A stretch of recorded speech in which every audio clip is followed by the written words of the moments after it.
This is the Ask Faleskini podcast, where the modern economy is discussed from a skeptic's perspective. Mr. Faleskini helps you distinguish what is sustainable in our economy and what isn't. Not everything that glitters is gold, and not all mud is dirty. The podcaster Mr. Faleskini provides no-nonsense advice. He had it all, lost it all, went bankrupt multiple times, and is now attempting to come back from zero with sustainable growth. There are numerous coaches and preachers on the internet that preach about positive thinking and how life is all roses if you just care to see it that way. Well, Mr. Faleskini is definitely not one of them. We recommend you ask Faleskini to keep it real. He discusses the darker side of the current economic reality, the side that's more important for your personal and business finance. His first intention is to help you keep what you already have. Not to be a complete party pooper, Mr. Faleskini will also hint at the earning opportunities in the economy today. In order to please the almighty algorithm, please like, share, and subscribe. And now it's time to start taking notes. The mic goes to the podcaster, the one and only Mr. Faleskini. Thank you, Taylor. In the turbulent times we are living, everybody is questioning the resilience of the economy to inflation, high interest rates, supply shortages, and fluctuating demand. Some claim big companies are more resilient because they can utilize more resources, and others claim small companies are more resilient because they are more flexible and able to adapt faster. History offers supporting data for both of these theories. I personally believe small companies are more resilient to changes and big companies are damaging to the economy, society, and the environment. And that is the reason why I'm dedicating this whole episode to answering the question from the title, why big companies are damaging the economy, society, and environment, while offering advice on opportunities to lower the negative impact of big companies. Let's get right into the theory. Big businesses have large capital and resources to grow. As a result, they have better economies of scale, allowing them to be more efficient. Large resources also support a strong market position and greater bargaining power with customers and suppliers. For the economy, the big businesses provide more output and jobs. Their influence on the economy is even greater if they operate in the financial industry. Take banks, for example. As they get bigger, they become more strategic for the economy. They play a major role in driving the economy through their role as a loan provider. As a result, if one of the big banks fails, it can shake the whole economy. For this reason, governments usually issue bailouts only to prevent major bank failures. Stakeholders often consider the business size when making economic decisions about the company. Here are some examples. Customers often view large companies positively. They see large companies tend to have high quality to maintain their reputation and positive image. On the other hand, companies care about maintaining quality because they don't want their reputation ruined. With greater economies of scale, they are also more likely to offer lower prices. Investors consider the business size when allocating investment to a company's stock or corporate debt. They may perceive large companies as safer because they have large resources, which allows them to have a competitive capacity and ability to make big money. Workers are also more comfortable working in large companies because they offer better opportunities, including salary or professional career paths. In addition, they are also considered to offer more job security than small companies because they are more competitive. Governments may charge different tax rates according to company size, or when providing subsidies or grants, size may also be a consideration. Creditors are concerned with the company size to determine the company's capacity to borrow. Large businesses have a higher borrowing capacity, making it easier to seek funding from banks and the capital markets. Suppliers prefer large companies because they are more likely to get large orders. That way, they can achieve higher economies of scale. So far, so good. Now, let's add other, less publicized fact about the large-sized businesses. Big companies might be the biggest contributor to GDP. On the other hand, they consume, utilize most of the national infrastructure, in most cases, largely disproportional to their contribution to GDP. Governments often prefer working with big companies since they only deal with one lobbyist. Let's not forget the narrative of job creation. Big companies create jobs, but nobody tells us that these jobs are mostly bullshit jobs that make people that work there miserable. And now to the most overlooked part of the story. Most CEOs of large-sized companies with a 1 million paychecks and above is in survival mode. Overworked and completely burned out. They are literally ready to die in order to improve share prices, profit, dividends, or just scale. They are under immense pressure and they are under impression that if they will not perform, there is no other job available for them and their social and economic status will be ruined. As a direct consequence of this mindset and burnout of most of the CEOs, they push their employees to the limit and beyond. So employees resort to overusing resources and the vicious cycle continues. Families get ruined because people get exhausted and they can't establish work-private life balance. Family friendly is often just a title of the program company has purchased in order to get certification.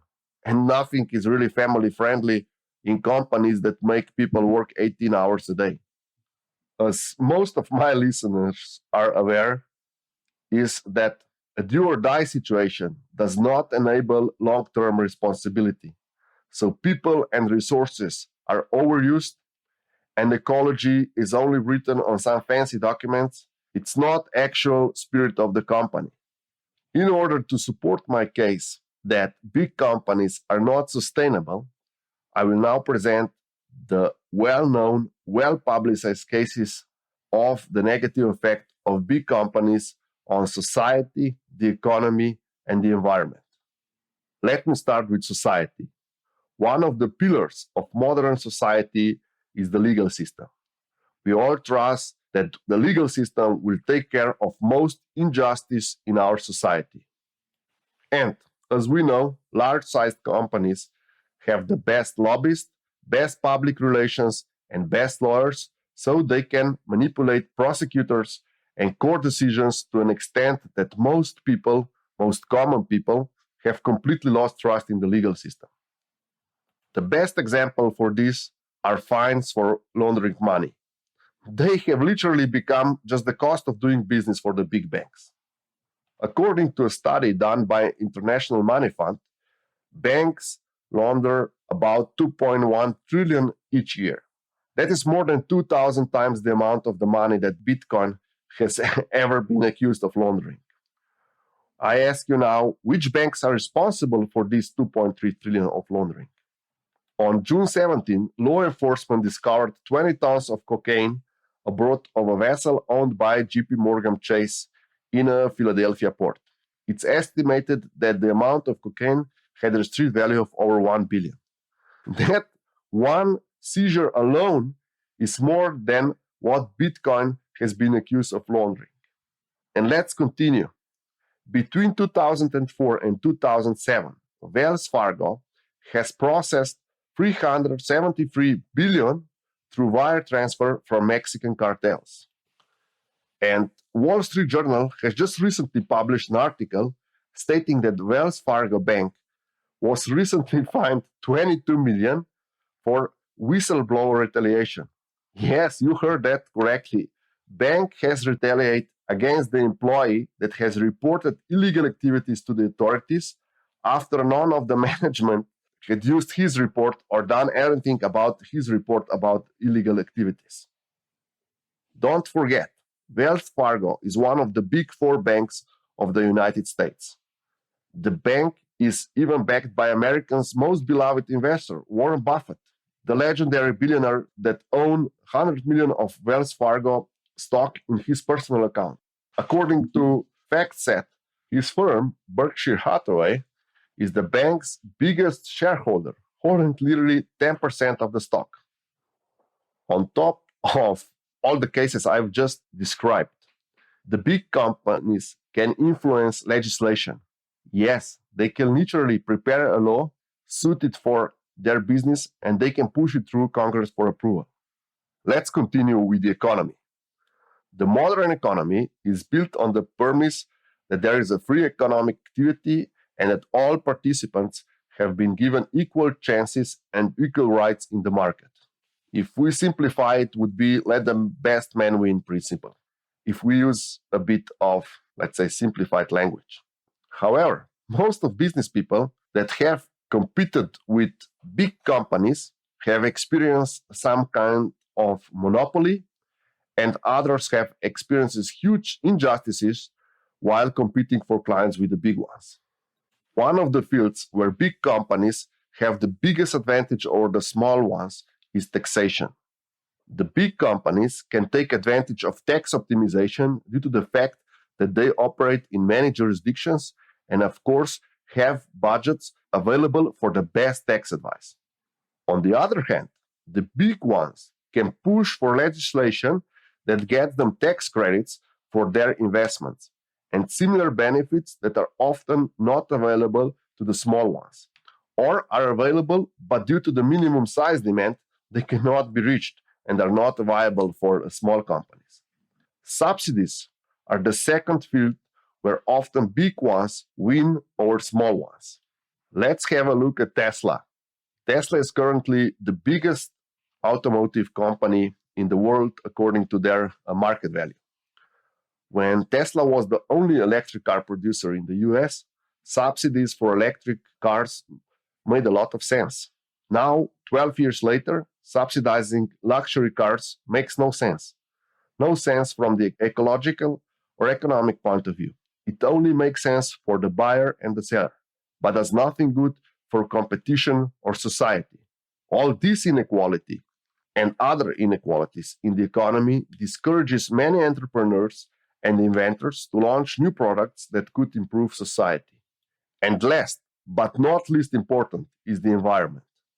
The Deepwater Horizon oil spill, also referred as BP oil spill, was an industrial disaster that began on 20th April 2010 off the coast of the United States in the Gulf of Mexico on the BP-operated prospect.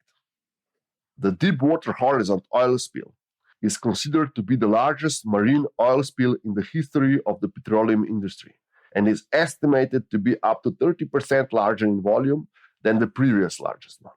The United States federal government estimated that total discharge at 210 million gallons of oil was spilled in the Gulf of Mexico.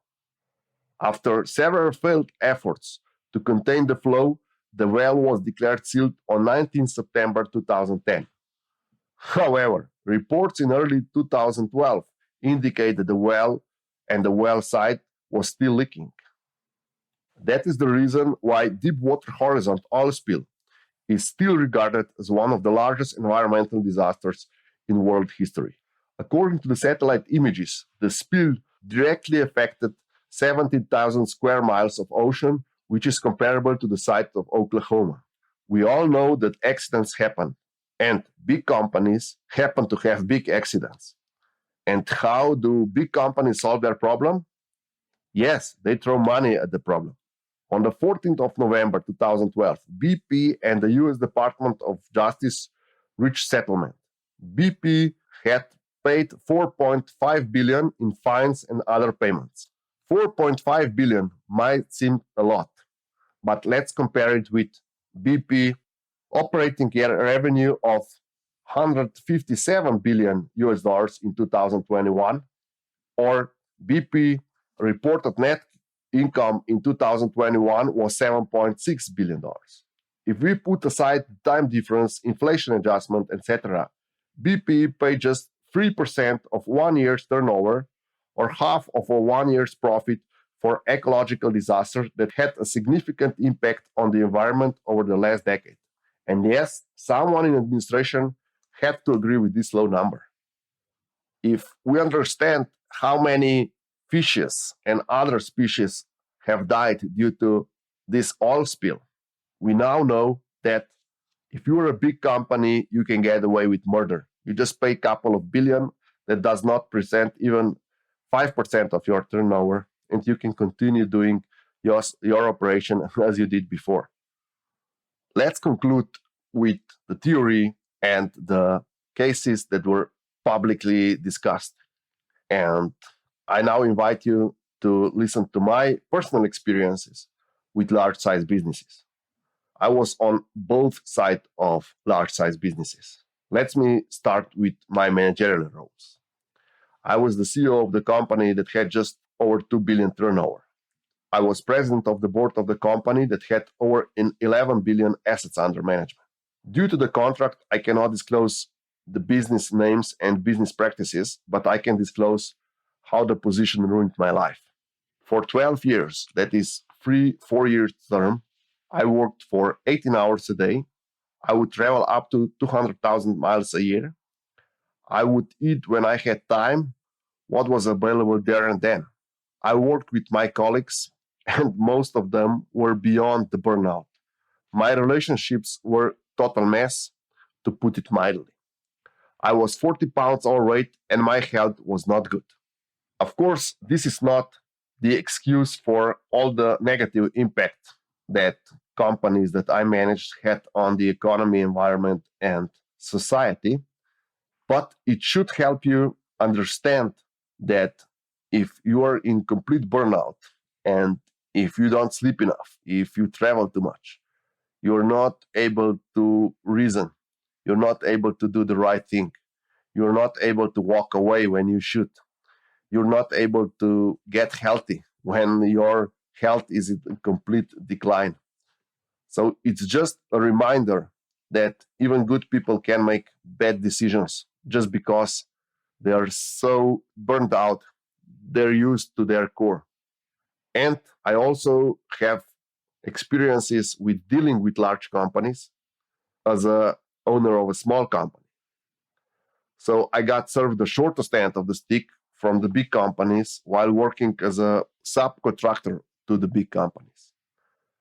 My deliveries were not paid to, and they accepted our electronics and they would not pay them. My intellectual property rights were stolen. So having seen both ends of negative impact of large companies, I'm certain that it does not have to be this way with big companies anymore. There is absolutely no need to operate big companies in a way that they were damaging to society, the economy, and the environment. There is a demanding but logical way to lower the negative impact of big companies, and let me present the opportunity I see in this field. Where there are threats, there are also numerous opportunities. And this is the list of opportunities on how to minimize the negative effect of large-sized businesses on society, ecology, and economy. I believe that big companies should start acknowledging that big companies have a negative effect on economy, society, and ecology. They should hire consultants, people from outside that are paramount for success, since you cannot expect people that have created the problem in the first place to be able to solve it. Large companies should go beyond company policies to minimize negative impact. They should dedicate a person, preferably board member, and give him or her budget so they can form a department and start working on minimizing the negative effects. They should prepare and offset policies and prepare a budget to support these policies. One thing that I think is the most important for all the big companies is to start hiring CEOs and all the staff in general with sustainable lifestyle. People that are on the brink of burnout, that do not eat healthy, that do not exercise, that do not sleep enough, that travel too much, are not sustainable. People need to be healthy because only the healthy body can have healthy mind, and only healthy mind can stop the negative effects of big companies, namely their negative effect on society, ecology, and economy. Let's move to the opportunities for business people working outside big companies or with big companies as a supplier. Use advantages big companies have. Economy of scale is one of the advantages. And protect yourself against big companies. So be heavily insured against the lawsuits and similar. Understand the threat and act accordingly. And the rule of thumb would be never buy or sell more than 20% to or from a single big company. This will help you remain independent in the future. And as always, there are also opportunities for consultants. How to protect or fight against big companies. How to implement big companies' advantages in small companies. And consultants should also be able to explore weaknesses of big companies. On the other hand, if they work for big companies, they should help them understand their impact and how they can minimize their negative impact on the society, environment, and ecology. Consultants should also help politicians and society understand the negative impact of big companies and how this impact can be minimized through legislation, through executive orders, and similar. Let me conclude this episode by stating, absolute power corrupts absolutely. My opinion is that business practices of most big companies, regardless of their internal programs and public messages, are not sustainable. Big companies are often portrayed as movers of the economy, but many of them destroy everything and everyone in the long run. My first-hand experiences with big companies showed that a change is possible. If we, as a society, first acknowledge all the problems of big companies and start working towards solution, the world will become a better place and big companies can become more beneficial for society, the economy, and the environment. And back to Ted. Thank you, Mr. Faleskini, for this outstanding podcast. And thank you for listening to the Ask Faleskini podcast until the end. Mr. Faleskini would love to hear your feedback in the comments. And don't forget, if you want to know, ask Faleskini or listen to the Ask Faleskini podcast. In order to please the almighty algorithm, please don't forget to like, share, and subscribe.